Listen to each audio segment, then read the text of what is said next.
Печка затоплена. Только что сделали закладку. И сейчас она разгорится. Баньку после смены печки помыли, устелили. Наконец я довез камень, кварцит. И вот такая красота. Как это красиво. Вчера печку топили, она парилочка очень маленькая, совсем миниатюрненькая, уходила в перетоп. Но это было без этого камня.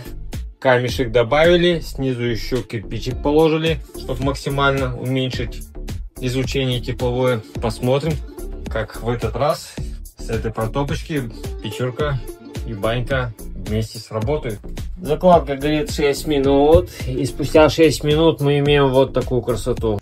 Решили провести эксперимент, подать пару в эту супер печку спустя полчаса. Сейчас все увидим. Спустя полчаса горит первая закладка. Горение пламени вот так идет. И пойдем в парилку. Парилка топилась с открытым дверью в предбанник. Вот наша красотулечка стоит. Парилки у нас порядка 40 градусов в среднем. Ну, Леш, давай погнали. Вам подвинься. Я сяду тоже. Давай сначала подаем в левую, да. Прошло полчаса.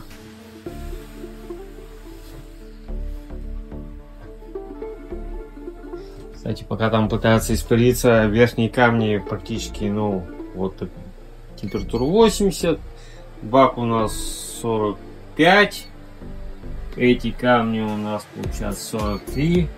Короче, печка-то еще только полчаса, и пару даже видимый получается, видишь? И пар у нас получается видимый. О, а я его вижу. Ну как тебе? Хотя он видимый, но видимый там. Здесь-то он невидимый, он в парилке, да? Ну, не знает, нормально. Ну, по конфигурации-то пар как тебе? Приятный? Да. То есть, чисто вот зайти и погреться через полчаса уже можно, да? А давай сейчас на верхние камни подойдем. Да, вот сюда. Ну такой это приятный. Погреться уже можно. Я разделяю.